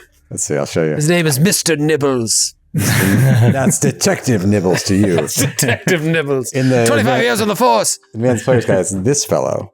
Oh, yeah. Ah, But yeah, I love the rat folk guy. Maybe he's Yeah, a so were then I'm rat. gonna go key ability score, obviously intelligence, and then I get some ability boosts. Are we doing these? I'm gonna do them real fast. Yeah, Yeah, do a boost away, bro. So obviously I'll Boost boost it so hard. I'll boost intelligence. I'll boost dex again. I'll boost charisma. Oh, and man. I'll boost wisdom. Wow. You didn't hesitate. Well, do you want to know my? Can I do methodology? Yeah, Should I talk man. about that? Yeah. So Oh, this is this cool. was I hit a similar snag that Skid hit, where it's like there's one that makes sense backstory wise, but then there's one that makes sense. But there's only really one that feels useful mechanics wise. So I'm going to go with forensic medicine. Oh, that's cool. So you get a few, elixirs and that kind of thing. Yeah, and then my investigator feat, I will tell you. Oh, Matthew, you're I'm good sorry, to go it's here. not forensic medicine. I chose the wrong one. Let me go back. Oh. Remove that one. And it's alchemical sciences that gives you the... oh yes. Alchemical. I don't think you chose it. Oh, sorry. I'll I go took back you and- off screen. I'll go back and fix that later. And then oh no, we've hit it. There we go. I'm going to go with known weakness, which is very cool. I'll drop it down here so you can see it. So that key fun ability of the investigator in combat is devise a stratagem. And basically you can roll a d20, and if you can then opt to use that result, which uses your intelligence modifier rather than your strength or your dex, as your attack roll. So you're like, all right, you're gonna like suss out. All right, and like if I strike them there, and then you can basically pre-roll your attack, and if you think you'll hit, then you can actually go attack later, and then Yeah, and if you think you miss, you can use that action for something else. exactly, You know, it's amazing. and so known weakness allows you to do an automatic recall knowledge as part of your devise a stratagem. So Cool. So it's just a free recall knowledge on an enemy. Yeah, and a +1 circ bone if you crit. Yeah, I'm not gonna crit. You might. Each ally gets a +1 to their next attack roll against the subject if you crit. What do you mean you're not going to crit? You could crit all the time on that. That's Yeah, awesome. critting's a lot more. It happens a lot more. That's fucking cool. Wow, Yeah, so great. you're really shaping up. Joe, do you still have hard feelings about the fact that he went investigator and took it from you? Yes. Okay. Very angry. I also wanted investigator, and Matthew and I had to talk about it as well. It's Wow. only because it's the best class ever designed in tabletop gaming. The devise a stratagem ability alone is the most fun and interesting way to ever play a character. Joe, don't worry. Now- Matthew's going to do a great job, and we're not mad. No, of course. I just really enjoyed. You're mad? You know, the main thing is I just want to make sure it's in the party, because having a high intelligence character, not having one, is so painful on playing a game and just the story in general, because you never know anything, which like sucks. So having a high intelligence character with a lot of skills in the party is awesome. And so I'm so glad we have one. I do it in Strange Aeons. Though Skid does it as well. We both have high intelligence characters with a lot of knowledge skills, and it just makes us learn so much about the story and the plot and all that kind of stuff. So I'm definitely glad that we have it. Yeah, it's great to GM for characters like that. Having one of those in the characters, you could get all that stuff out. You have an outlet for all that backstory and stuff. Yeah. This might be a good time to transition back to me for more details. Is that cool, Troy, or did you have something else? No. I was just going to say, cool. I want to go to Skid. Oh yeah, we haven't gone to Skid. You're right. Yeah, I'm sorry. That's why it's not cool. Skid, do you have anything interesting to contribute to this discussion? The goblin. What's the goblin What gonna is be? the goblin going to be? I'm so curious. I do. By the way, I have a suspicion. You do? What is Of course. it? Well, I'm not going to say it. I want you to say it. Don't say it. Don't say it. Pay no attention to the character portrait there. That's a placeholder. That's Gil Gerard from It really is. Buck Rogers. But I have been wanting to do this for quite a while now, since last August, as a matter of fact. Since last Gen Con, I'm going to be a psychic. Yeah, yes. Goblin psychic. Whoa. Goblin psychic. That's genius, Skid. Yeah. That's genius. I was shocked when he said, because I knew he wanted psychic, but it was like, goblin psychic? Yeah. Wait till you see the art. Very, very cool. What was it about this class that really got your teeth wet? I think there was the sort of I've always been fascinated, even like going back to original Dungeons and Dragons, the psionics kind of tree and that alternate form of power is kind of cool. And it was just such a blast playing a psychic at Gen Con that I was just like, I have to do this someday. And then I had an idea that for a character concept that was so perfect for psychic that I was like, this is a match made in heaven for me. So I'm super excited. That's awesome. That's great, man. Anything like as we start going down the tree here, key ability is charisma. Yep. Okay. Any feats jumping out at you? The feats, yeah, What is the subconscious mind? Is that something you've picked? Or conscious these are mind? two- Subconscious so mind? I'm What not is that? sure I'm not sure if this will all work, because this is part of the system that's in beta is psychic. So I'm not sure if this will all work, but I think I was going to do so the conscious mind and the subconscious mind are the two sort of yin and yang of the kind of power that you have. Oh, this is so cool. I didn't know Yeah. about this. It's really, really cool. So I think that for my conscious mind, I'm going to take the oscillating wave, which allows me to manipulate energy. Oh, wow. And for my subconscious mind, I'm going to use emotional acceptance. This is like a whole different game. Yeah. This is going to be really cool. So wait, so do these translate into like spells, Skid, or is it? They're sort of spell-like abilities. I don't know if that's like actually the actual. Can you term scroll for down them. a little bit to restore the mind? What is that? Yeah, restore the mind. This is an action that it gives you. Your unleashed psyche gives you closer connections to the emotions of your allies, letting you project reassurance and strength that replenishes their mind and body. Choose one of two benefits that grant one ally within 30 feet that you can see. That ally is then temporarily immune for 10 minutes. So you can give ally a +1 status bonus to saving throws against mental effects until my psyche ends. Oh, that's cool. Or regain hit points equal to 2 plus double my level. That's enormous. What if someone's dying? Like they lose the dying condition, right? I believe so, yeah. And it's only one action. Yeah. Wow. and it's Great. ranged. 30 feet, yeah. Yeah. Wow. So, and this is something that the psychic that I was playing had in the game that we did. So I was just like, that's really cool. So yeah, I definitely want to use that. That's really, That is really, cool. really cool, man. And conceptually, again, it kind of fits in with my character idea. So Heck yeah. Wow.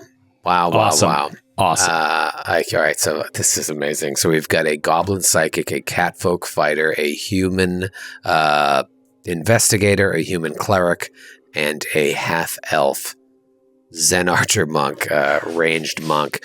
Joe, let's go back to you. Let's fill out kind of some of the things here you haven't done.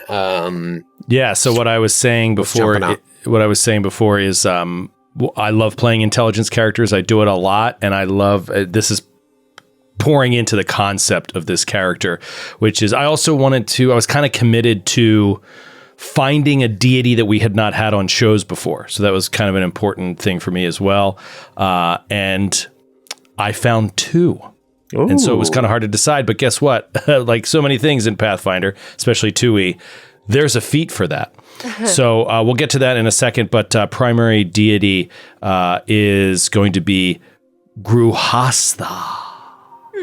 Tell us Gruhastha. Check out this cat. Hey. Look at this handsome son of a bitch. I'm into this deity too. Sign me up. I think I'm is religious. Incredibly handsome. I found religion. I'm religious now. He is an incredibly handsome winged Vudrani man with dope ass pants, no shirt, and he's reading a book. Sydney is like going nuts right now. She's having a hard time keeping it together. This Give is that my guy a mustache and she's in love. He's not wrong. Give that folks. guy a Brooklyn stash and a couple tattoos. Unfortunately, that is my boyfriend. That's Xavier. That is Xavier is divine. Yeah. Oh my gosh, Matthew, of He's course. very nice. he's very nice. He's very nice. All right, so this deity is known as the Keeper, which I think my character will refer to him as often. Won't use the name Gruhastha as much as referring to the Keeper. The Keeper, bless you. He is all about enlightenment and the Vudrani holy book.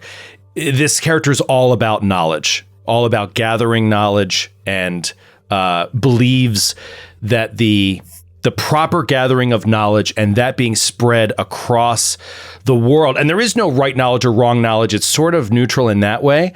But the appropriate gathering of knowledge of all cultures, all people, all history, all science, everything, all divine, all at once.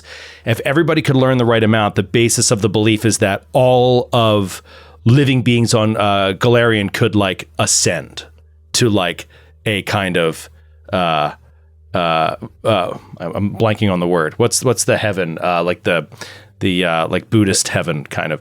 Elysian Nirvana? Nirvana. Yeah, it's kind of like, it's that kind of idea. But you work toward collective transcendence, root out malicious lies, challenge oppression through education, protect knowledge, seek truth. When I read this, I felt like that is perfect for an adventure that you don't know what you're going to get into, all those things. So yeah, I really like this deity. So I'm going to select Gruhastha. And then Divine Font will be Divine Font, Healing Font. Times New Roman. Yeah. Because of the deity I picked, that was automatically selected. And then Doctrine's the next big one. He will be a cloistered cleric. And those are your only 2 options. And you have to choose a doctrine. You have to choose a doctrine. So yeah, you either kind of go the path of the traditional priest, so to speak, which is what my idea was from the start. So that fits exactly. In fact, this cloistered cleric is, well, we'll get to that a little bit later if we talk about it.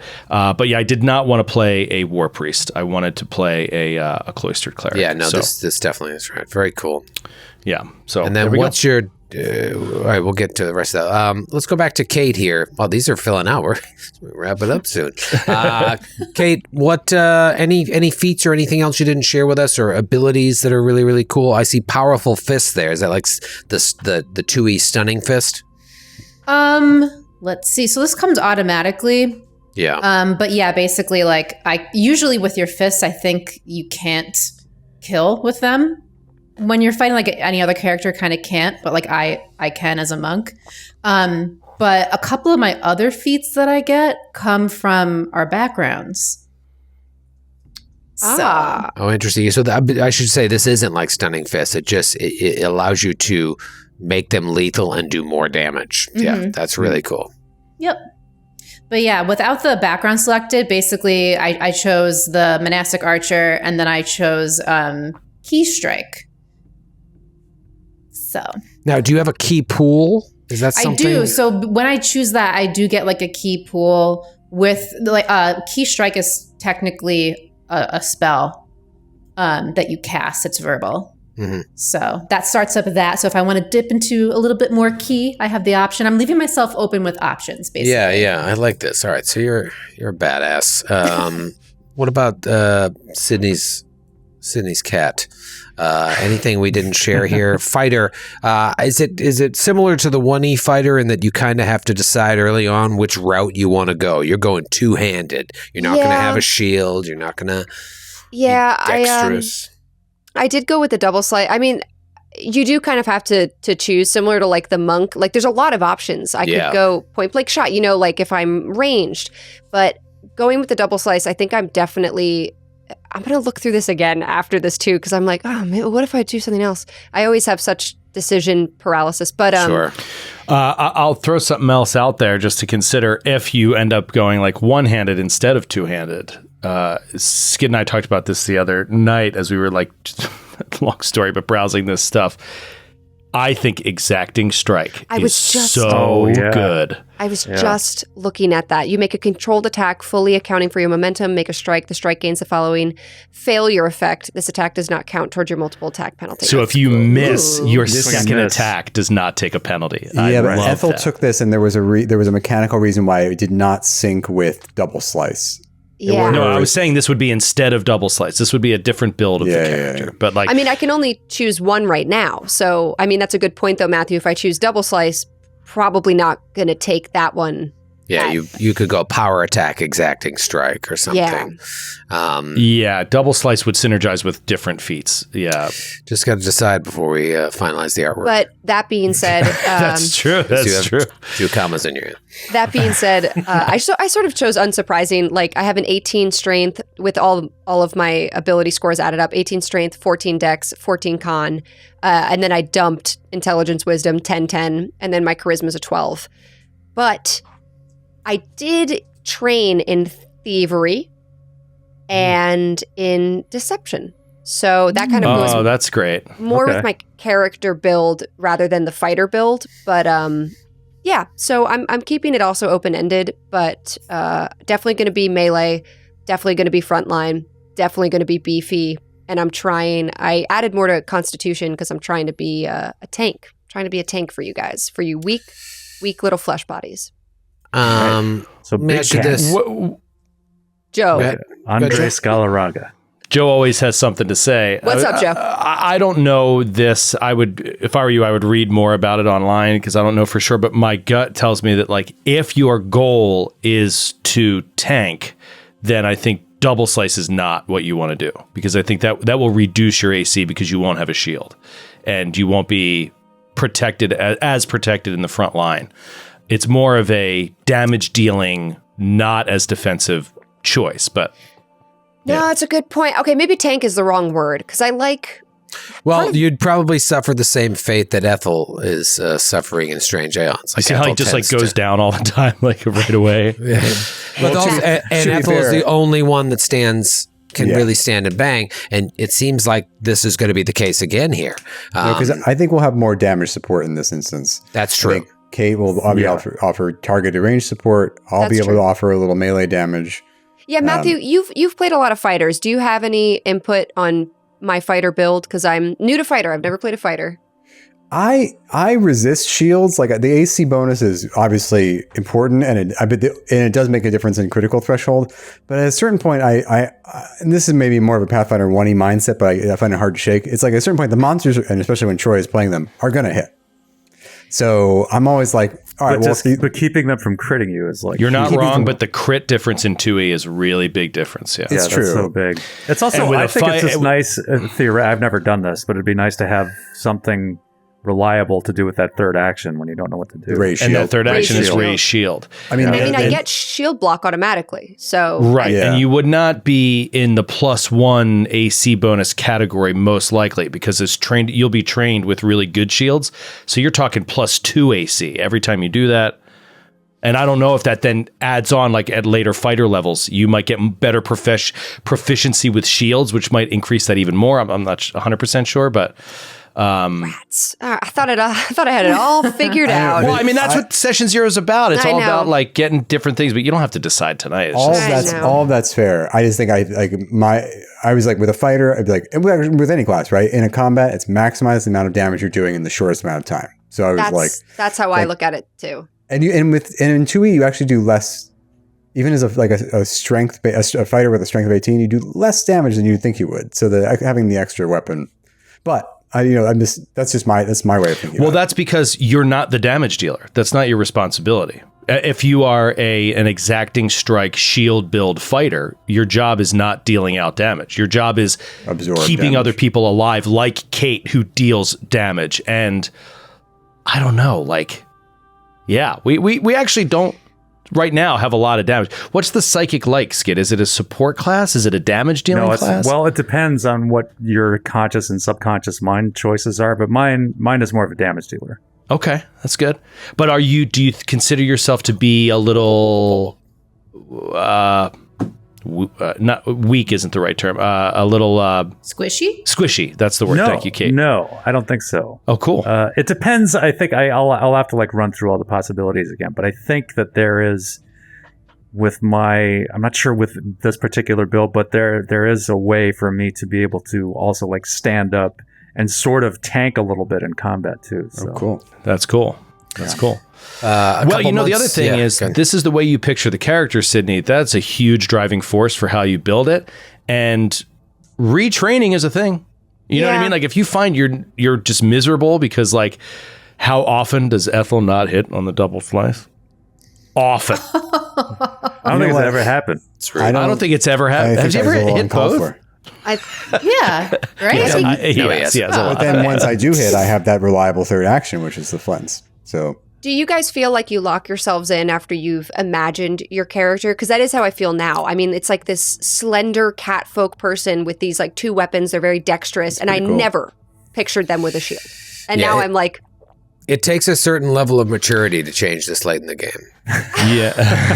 Wow. I have changed if you find some a cool things. shield, then you could change. But like you could also just... Maybe I'd tell find you a really this. cool shield. I've changed some things about my image of the character because of mechanical things that just like didn't really end up working, and I wanted to be a little bit more impactful and in what the role that I had. And in the change, I actually like the character better because then I back defined it role playing wise, and I ended up liking. I thought there was more interesting story there than even my original concept. So it's possible to totally change from your gut instinct, but. Yeah, it's food for thought. I'm definitely going to think about the shield now. It was a couple months ago, but you guys talked about skills and sort of covering, like making sure that like you weren't all one thing or the other. Or you guys pretty much stayed to what we talked about so that there's good balance among the skills? Yeah, I think that we did. I know from my part, one of the things that I'm kind of building into the backstory of my character is that my cloistered cleric is going to have responsibility within the party for survival. So I think that that's an interesting thing. We did a session 0 a long time ago that was very much just mechanical, and I was marked for doing survival because it's also a wisdom-based skill. So you're going to get the highest benefit if you have a high wisdom. And so I back explained that in their life, you know what I mean? Like why they're good at survival. So I think that's fun. I think that's the only really interesting thing I have to add on skills, because otherwise I don't have a lot of skill points. I don't have a lot of intelligence. So I'll mainly be religion, survival, I think a little nature, and then diplomacy. And that is because of the background of my character. Well, I know we're going to have plenty of diplomacy in this party, but it just fits too well with the story of the character, and I'm going to have a decent charisma as a cleric. So, Well, this is more than we've talked about, sort of allocating skill points than we've ever talked about on any of our shows. So I feel pretty confident you guys will be well balanced. I couldn't be more excited to see this party hit the road, and it can I is announce happening. my contest before we go? Well, I'm also Yes. Forgot. I'm also not finished. I don't know if Shocker. I know. I've always got something You have else. more to say? We need to hear more from Joe. I think. I think really we think- hear from Joe tonight. If there was one thing this episode was missing, it was more Joe. I love Joe session speak. zeros. I talk a lot in session zeros. It's my favorite. Can we hear thing. Skid's contest before we hear about your third Let's hear spell? Skid's contest, and I'm not going to say anything else because I feel hurt. No, actually, it's because, you know what? Let's leave some surprises for the show. That's There what we I'm go. saying. Yeah. That's what I'm saying. The contest is I talked a little bit about some of my literary and other sort of creative inspirations for my character in our character creation video. One of them has changed. I changed something pretty major about my character concept in the interim. And if anyone out there, and I drew especially from one major source that is a big favorite of mine, if anyone out there can guess what this source is, the first person to tell me will get this $1 bill. I will mail it to them no matter where they are in the world. You can feel free to spend it, frame it, whatever. If you want me to sign it, I'll sign it. If you think that'll make it harder to spend, it'll be pristine. But that'll be the prize to anyone who guesses, the first person who guesses what this biggest inspiration is for this character after you hear the backstory. After we hear the backstory, so we'll have You to have wait. to hear the backstory to really be able to get the context. But yes. Okay. Well, there it Okay. is. Joe, did you want to tell us about your cantrips? Dude, that is not nice. Get Okay, his ass, Troy. that is not nice. I did skip a major skill, and you guys should know this. My character is going to be a trained medic, and is going to be Oh, that's good. at medicine, and we're going to have proper treat wounds and the respective feats that go along with it. I hope to make healing a regular function of combat, which is why I'm not going to deal a lot of damage at all, and so maybe we'll have a little bit of damage issues. But let's say you go double slice, Sydney. I think that there's more of a chance that I would be able to keep you up in combat magically during a fight, which is a fun I think we're going to have thing that we don't have. a lot more sort of different options for healing too with this party, because I think that Matthew's investigator, I think you'll, with your alchemical stuff, you might be able to have some. Yeah, and I'm also trained in medicine. Wow. I'm not going to be as. I had a lot of skill points to distribute. So I won't be as good as Joe, but I will be able to heal. So. Yeah, it's a wisdom-based skill, so I'd probably end up with a higher bonus, but it's much better to have multiple people with medicine in a party than just one. So yeah, that's good. Folks, I couldn't be more excited than I am right now. I'm at peak excitement because it feels so real. Now numbers are getting input, ability boosts are getting thrown around left and right. $1 contest. Folks, stay glued to social media, stay glued to Cannon Fodder everywhere that we put out news so you can be the first one to know when episode 1 is premiering. This show is going to premiere on Thursday nights on YouTube, and the podcast will be available later that night. It's going to be available Thursday at midnight Eastern into Friday. You're going to be able to get that every single week right back in your veins like the old days. And this is the crew. This is the team. Big shout out to Demiplane. This is going to change the game for us in How terms gorgeous is that? Oh my God. That's why we Really had to good put it on looking stream. It's just it looks so beautiful. And what does this ability do? Hover over it and it tells you. We'll still find a way to fuck it up. But anyways, it's going to be great. I hope you'll join us. Thank you for joining us tonight. And we will see you very soon for episode 1 of the new Glass Cannon podcast. The NGCP. GCP. Good night, everybody. Bless America. Land that I love. That hurt my throat.